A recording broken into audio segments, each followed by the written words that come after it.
One man, 3 lives, a street orphan, an emperor, a naked monk who starved himself to death on purpose. Around 340 BCE, in a small forgotten village somewhere on the edges of the Magadhan frontier, a child was born into a family no one of any importance bothered to record. His name, as best as anyone later agreed, was Chandragupta, and by the time he was old enough to carry a jug of water, both his parents were gone. The village kept him out of pity more than love, and he grew up with the kind of hunger that leaves a print on a boy long after the meals start coming. He learned to fight before he could read, and by the time other children his age were being sent off to Gurukulas, Chandragupta was sleeping in cattle pens. In the caste logic of his world, he was born at the very bottom of the bottom, the kind of person a Brahmin would not have touched with the long end of a stick. Meanwhile, a few hundred miles east along the Ganges, the city of Pataliputra was the richest place on earth, the capital of Magadha, ruled by a king called Nanda. Nanda sat on a fortune of gold collected from half of northern India, and the people of his kingdom had begun to quietly call him a monster in their kitchens. His tax collectors were squeezing farmers so hard that entire villages were quietly slipping across the river at night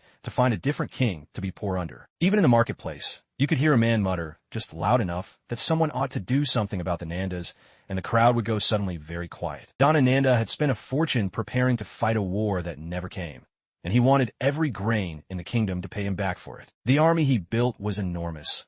100,000 foot soldiers, thousands of war elephants, a cavalry that could outrun the wind, and not one of them loyal to the man who paid for their bread. Now, the man who would help Chandragupta was a Brahmin scholar named Chanakya, and he had been a minister in this very same court until the day Nanda had him dragged out by the hair. The insult, as Chanakya later told it, was that the king had the bad manners to spit in front of him during a public audience, and a Brahmin who was treated like a dog does not forget. Chanakya swore an oath, in his own words, that he would destroy the Nanda dynasty root and branch, and that he would not cut his hair again until he had done it. Somewhere on the road outside a small town called Taxila, this wandering boy ran into this furious old Brahmin, and the rest of the story decided itself in about half an hour. Tradition says Chanakya spotted him in a crowd of young men, looked him over the way a horse trader looks at a yearling, and decided on the spot that this was the one. The next several years, Chanakya taught the boy everything a future conqueror would need: politics, economics, law, military strategy, the right way to bribe a frontier chief, the wrong way to trust a friend. The training was hard, deliberate,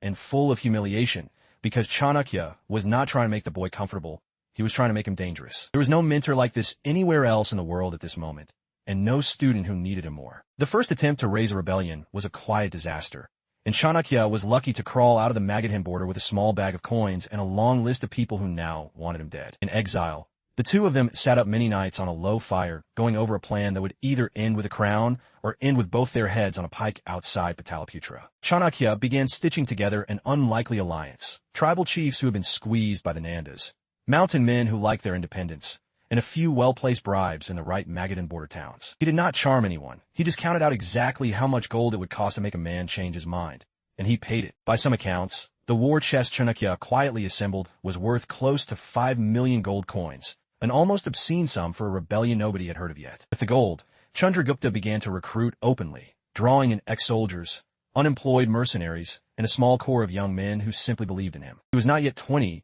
but he had the kind of presence that made tired men stand up straighter when he walked past, and Chanakya had been training him to do exactly that. And then, with an army that should have been too small to matter, Chandragupta began the long march east toward Pataliputra, the richest city in the world. By the time the Nanda garrison commanders heard he was coming, half of them were already quietly calculating which side to be on by the time he arrived. The siege of Pataliputra was not a long one in the grand sense, but inside the walls it felt eternal, and the smell of it reached the royal throne before the first arrow did. According to the old chroniclers, the final break came at a small postern gate on the eastern wall, where a bribed captain quietly unbarred the door and stepped aside. Chandragupta walked into the great hall, past the gold columns and the fallen guards, and Nanda, the most hated king in India, sat on his throne and said nothing at all. The last Nanda king did not die in the throne room. Tradition is clear about that. He was simply allowed to walk out of the back gate with one small change of clothes and his life. Chandragupta was somewhere around 20 when he took the throne of Magadha, the youngest ruler in the country, and also, by caste, the most improper one to sit on it. First thing he did,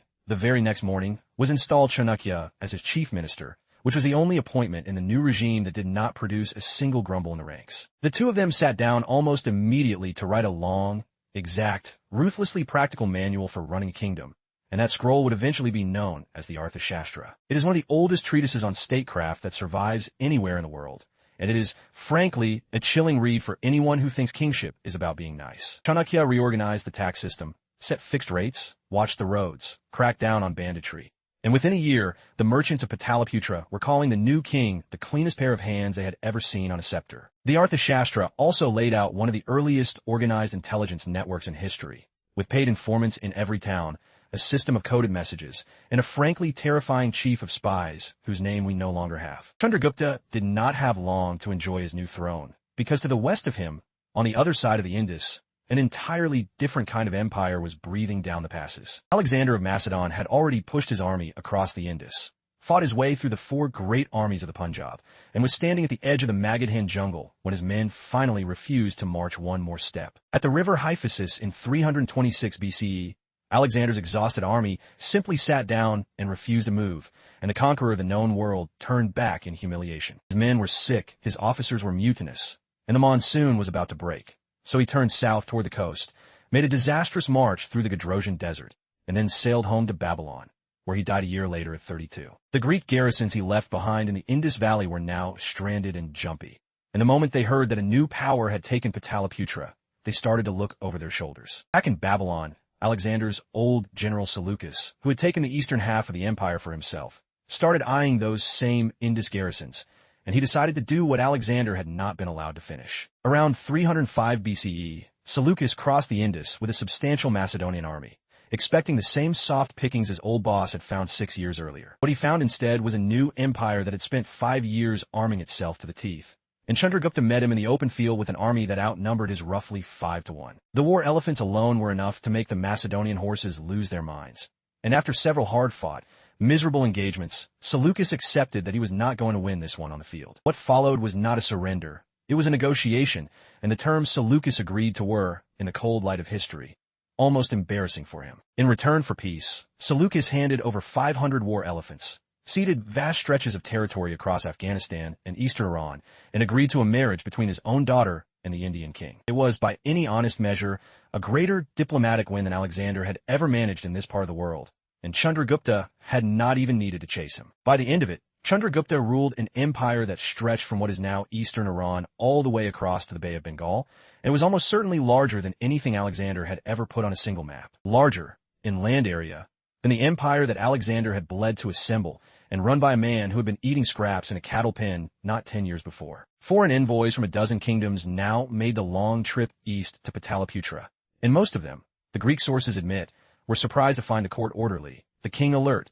and the food genuinely excellent. Megasthenes, the Greek ambassador who lived in Pataliputra for years, wrote that the city had hospitals, public parks, a sophisticated water system, and a code of laws that put most of the Greek world to shame. The king was famously accessible, sitting in open court almost every day, hearing disputes from farmers and merchants alike, and Chanakya kept the system just enough in his fist that nobody could get away with anything for long. Council meetings were short, sharp, and famously uncomfortable, because Chanakya had no patience for long speeches and no sympathy for a minister who could not answer a direct question. The Arthashastra also prescribed, almost 2,000 years before the welfare state, that the king must build good roads, dig wells, plant shade trees, and keep rest houses and hospitals stocked for ordinary travelers. It was, in its way, a working theory of government by a man who had watched an empire collapse, because its king had no idea what his own villages needed. For nearly a decade, Chandragupta ruled this vast machine with the kind of cold, sleepless efficiency that Chanakya had trained into him,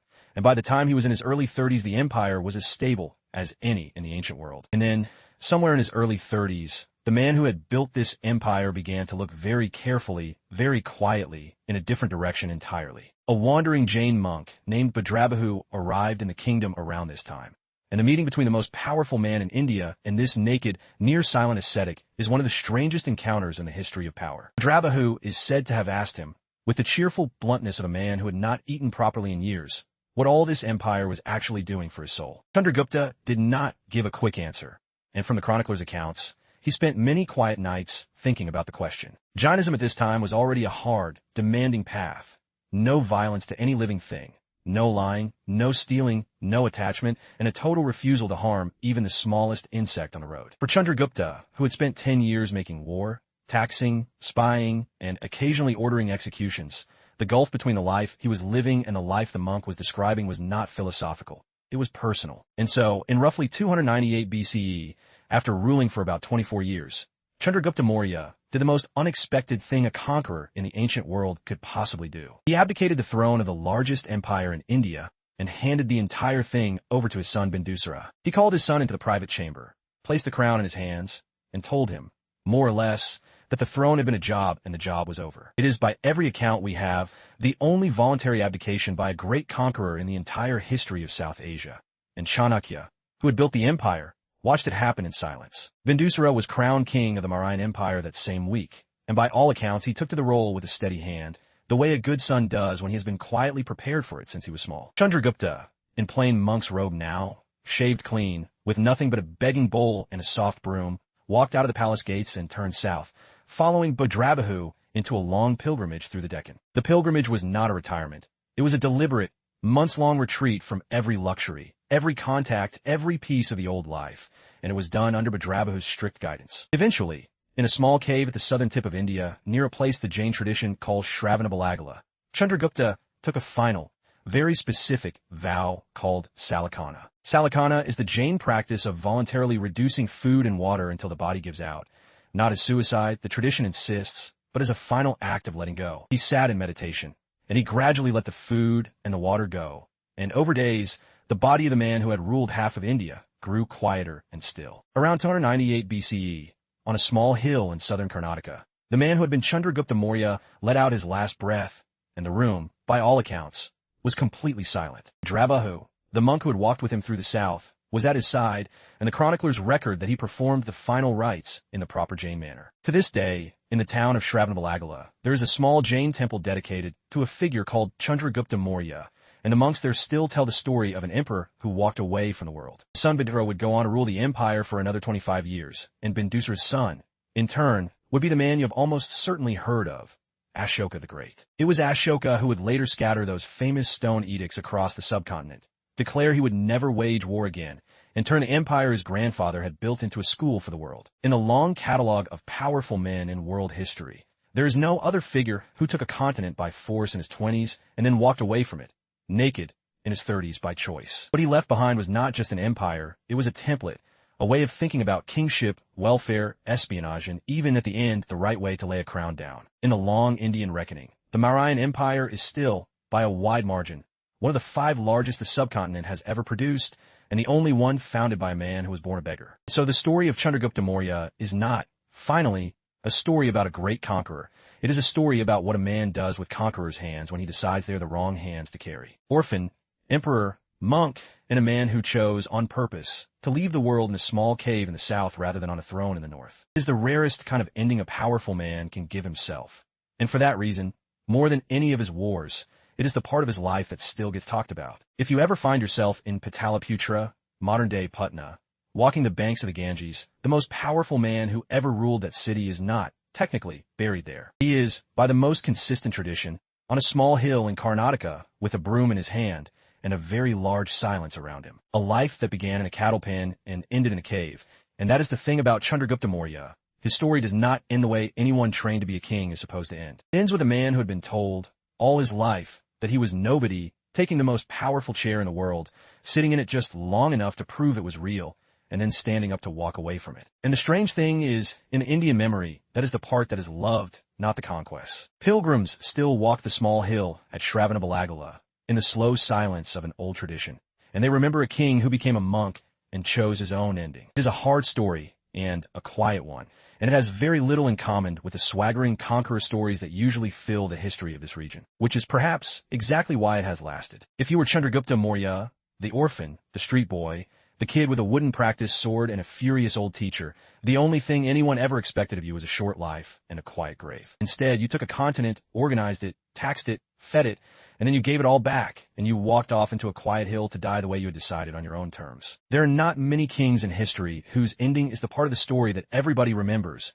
and Chandragupta Maurya is one of them. That, more than the wars and more than the treaties, is why his name has never quite gone out of style in this part of the world. Even Chanakya, who had built the whole machine and watched his student walk away from it, seems, by the old stories, to have accepted the choice in the end. He lived a few more years in the new court of Bindusara advising the son the way he had advised the father, and then he too stepped back from public life in his own way. The book he and Chandragupta had drafted together is still taught in political science departments 2,000 years later, and that, in its quiet way, is a longer reign than almost any kingdom in history has managed. 2,300 years on, the Mauryan experiment is still the default starting point for any serious course in Indian statecraft, which is not a small thing for a pair of men who started with one angry teacher and one hungry boy, which, when you step back and look at it, is really the whole story of Chandragupta Maurya. It started with a single furious old teacher and a single hungry boy, and it ended with a continent's idea of how a state should be run. And it is also, in the long ledger of human lives, one of the cleanest examples of a man who took the world apart and then put himself back together in the opposite order. That is the kind of ending people quietly tell each other about for hundreds of years afterwards, in small temples, in small towns, on small hills, with a broom in one hand and a small white stupa in the background. And that is, finally, what your life as Chandragupta Maurya would actually feel like day by day, breath by breath, in the last stretch of it. A long quiet morning, a long quiet walk, a small hill, a small cave, a small clay bowl, and the simple, deliberate freedom of a man who had decided, on his own, when to put the world down. It is, in the end, the kind of life that most conquerors cannot even imagine, and that is exactly why it still echoes. And that, finally, is your life as Chandragupta Maurya, orphan, emperor, monk, and a small white stupa on a quiet hill at the end of a long road. So if you ever find yourself wondering what the right ending for a powerful life looks like, the answer that an orphan boy from the Magadha frontier once gave,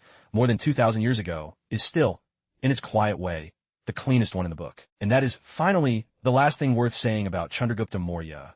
His story was not, in the end, about a throne. It was about a man who knew when to stop sitting on it. If this story sat with you, consider leaving a comment with the moment of it that hit you hardest, and I will see you in the next one.